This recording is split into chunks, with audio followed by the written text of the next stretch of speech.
Hey, how's it going guys? JC here. So today the crit item changes just came out onto live servers. I wanted to show you guys the progression of Tryndamere's build from Season 6, Season 7, 8, and also a recommended build for Season 9, as well as all the crit changes that has been happening and just the progression throughout. So let's just go over the notes really quickly. We have Cloak of Agility, they brought it back to the game. They have Infinity Edge, which they reverted back. It's not as strong as before, where it was like a 250% increase in crit strike damage bonus. Now it's 225% or 25% increase.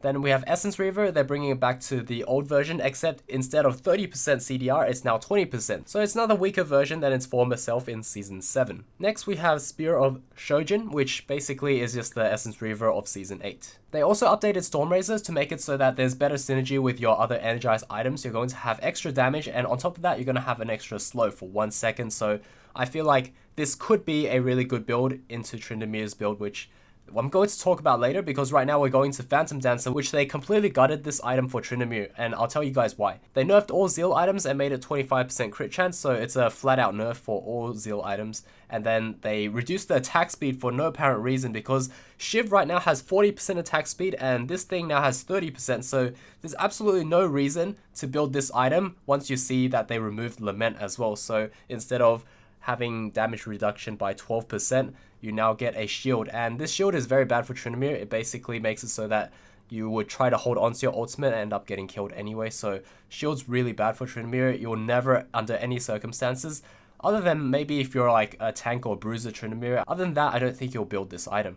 So maybe if you're going Grasp Tryndamere, when you're going tank frontline with Death's Dance, there might be a chance you'll build this over Shiv. But otherwise, you'll always build Shiv over this item as of right now. I guess the redeeming factor is they're making Zeal 1200 gold again, so that's really nice. And then they're reducing all the costs of all these other completed Zeal items to 2600 gold, but then they're reducing the crit chance by 5% for everything. So everything's getting a nerf across the board, and they're making it slightly cheaper. So as you guys can see, Shiv actually got a buff. So it went from 35% to 40% attack speed, which makes absolutely no sense. But this one has like the highest attack speed out of all of them, I believe. And also Last Whisperer, this could be important once they remove Conqueror, if they do end up removing it. But for now, we're not going to build Last Whisperer or Black Cleaver because we have Conqueror. So it makes no sense to build those at the moment. We can go for another damage item, which will actually end up giving us more damage overall. I think that's about it. That's all the changes. And now going to go on to builds. Okay, so let's do a really quick recap of Tryndamere's builds. Back then, in Season 6, we had the CDR build where we have Lucidity and also Black Cleaver, also known as the Box of Heat build. We also had the Fidget Spinner, which was what Fogged was running in Season 6 as well, which would go for Shiv and Phantom Dancer. But no one built Tiamat back then. I don't know why. It was like really good item. And then Season 7 came along, and we had Essence Reaver that had 30% CDR. So what you wanted to do was build Phantom Dancer into Essence Reaver. You get 30% CDR, and that was you covered for the entire game.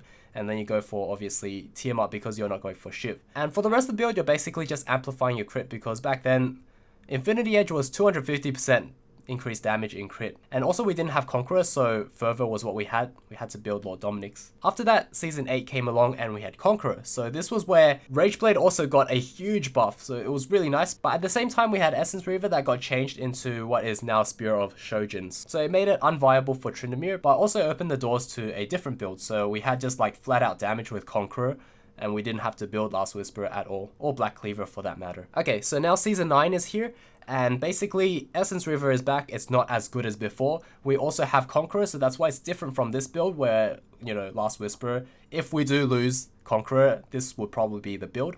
But because we have Conqueror, this will be the build instead, because this gives us 40% CDR.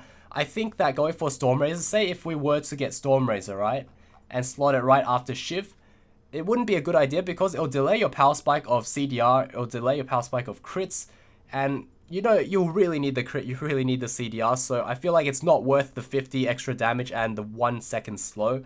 I just don't think it's worth it at all, in my opinion, as of right now. But, you know, things could change because I did test out this build and I really liked it. I don't think I like the Storm Razor one, but, you know, further testing is needed. Right now, based on the history of everything, this makes the most sense to be the best build until they get rid of Conqueror, and if they do get rid of it, just change Triforce into Last Whisper item, and then you're still covered. So I think this is like a one guide fits all build.